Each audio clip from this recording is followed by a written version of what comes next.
मित्रों, खम्मा घड़ी गोपालिया शॉर्ट हैंड क्लासेस की डेली न्यूज़पेपर डिक्टेशन सीरीज में आपका स्वागत है। आप स्वस्थ होंगे। साथियों, मेरा एक वीडियो है जिसमें राजस्थान हाई कोर्ट की तैयारी कैसे करें पर स्ट्रेटजी डिस्कस की गई है। उसको भी आप ऊपर राइट में स्क्रीन पर आई बटन पर क्लिक करके देख सकते हैं। आज का डिक्टेशन जनसत्ता अखबार के आपदा के बीच संपादकीय शीर्षक से लिया गया है। इसकी पीडीएफ नीचे डिस्क्रिप्शन में उपलब्ध है और इसकी ऑडियो फाइल टेलीग्राम चैनल से डाउनलोड कर सकते हैं, जिसका लिंक भी डिस्क्रिप्शन में दिया गया है। साथियों, इसके अलावा चैनल पर डॉक्टर जीडी बिस्ट के 3 वॉल्यूम, रामधारी गुप्ता के दोनों भाग और मासिक पत्रिकाओं के डिक्टेशन 80 और 100 शब्द प्रति मिनट की गति से उपलब्ध हैं। उनका भी नियमित अभ्यास करें। तो चलिए शुरू करते हैं 80 शब्द प्रति मिनट की गति से 7 मिनट का यह डिक्टेशन। स्टार्ट। इसमें 2 राय नहीं कि दिल्ली को राज्य का दर्जा प्राप्त है, लेकिन यह भी सच है कि देश की राजधानी है। विडंबना यह है कि समय समय पर केंद्र और राज्य सरकार के बीच अलग अलग मसले पर कभी प्रत्यक्ष तो कभी परोक्ष खींचतान चलती रहती है। यों राष्ट्रीय राजधानी होने के नाते कुछ अनिवार्य मामलों में केंद्र सरकार का दखल समझा जा सकता है। जहां तक मौजूदा संदर्भ का सवाल है तो समूचा देश अभी कोरोना वायरस के संक्रमण से लड़ने में व्यस्त है और अपनी अपनी सीमा में केंद्र और राज्यों की सभी सरकारें इससे निजात पाने की कोशिश कर रही हैं। इस क्रम में जहां संसाधनों की कमी है, वहां के लोग मदद या इलाज के लिए दूसरी जगहों पर जा रहे हैं और जिसके पास संसाधन हैं वह अपने दायरे से बाहर जाकर दूसरों की मदद कर रहा है। सरकार से लेकर आम लोगों तक के बीच देखा गया है। ऐसे में मुख्यमंत्री अरविंद केजरीवाल की यह घोषणा विचित्र थी कि दिल्ली के सरकारी और निजी अस्पतालों में केवल यहीं के कोरोना पीड़ितों का इलाज होगा। स्वाभाविक ही इस पर तीखे सवाल उठे कि क्या देश की राजधानी दिल्ली पर केवल यहीं के बाशिंदों का हक है। पैरा। दरअसल मामला हक का नहीं है।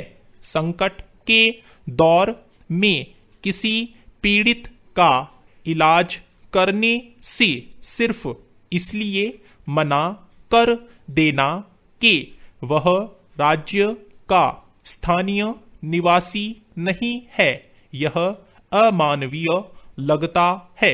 यह वैसी घटनाओं से कैसे अलग है जिसमें कोई महंगा निजी अस्पताल खर्च नहीं उठा पाने की वजह से किसी मरीज व्यक्ति की मदद और मरीज के इलाज का अधिकार दोनों लिहाज से यह उचित नहीं था कि क्षेत्र के आधार पर किसी को उपचार से वंचित कर दिया जाए।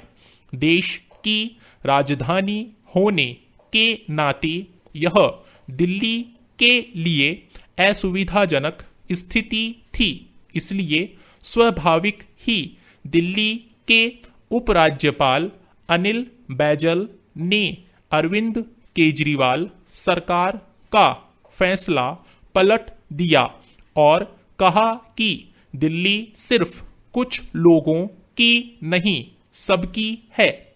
उन्होंने इसके लिए सुप्रीम कोर्ट के आदेशों का हवाला देते हुए कहा कि अस्पताल किसी का इलाज करने से इनकार नहीं कर सकते।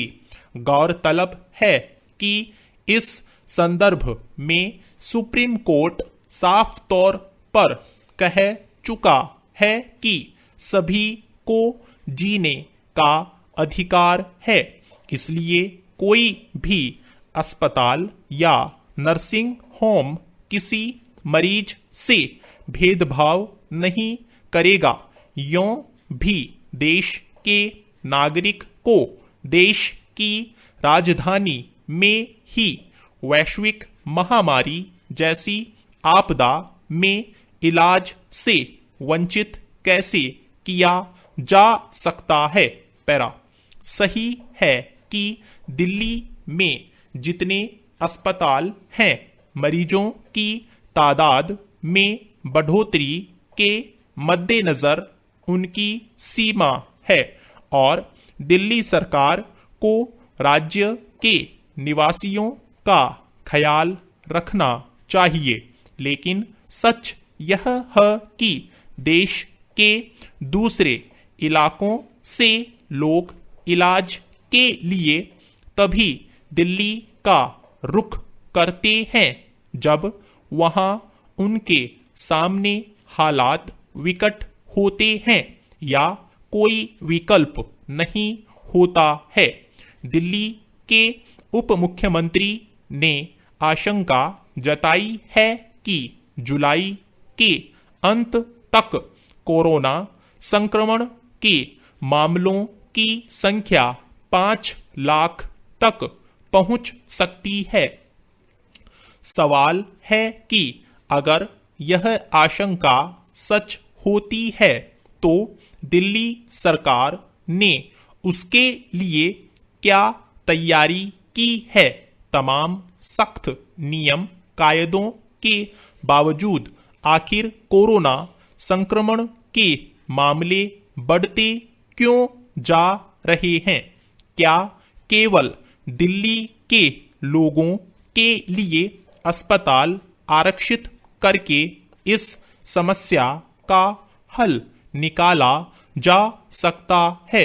वक्त का तकाजा है कि दिल्ली सरकार और उप राज्यपाल के बीच टकराव की पुरानी स्थिति न लौटे और मौजूदा गंभीर संकट से निपटने के लिए सभी पक्ष आपसी तालमेल के साथ काम करें ताकि कोरोना वायरस के फैलाव पर काबू पाया जा सके। स्टॉप।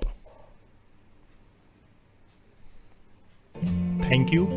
साथियों, इस चैनल को सब्सक्राइब करें और बेल आइकन को प्रेस करें ताकि लेटेस्ट वीडियो की जानकारी आपको मिलती रहे। गति बढ़ाने के लिए नियमित अभ्यास करें। इस चैनल पर 80, 100, 120, 140 और 160 शब्द प्रति मिनट की गति से डिक्टेशन उपलब्ध हैं, जिनका आप स्वयं भी लाभ लें और अपने मित्रों को भी शेयर करना न भूलें। डिक्टेशन अच्छा और बुरा लगा तो लाइक और डिसलाइक अवश्य करें। कोई सुझाव या प्रश्न हो तो कमेंट बॉक्स में लिखें।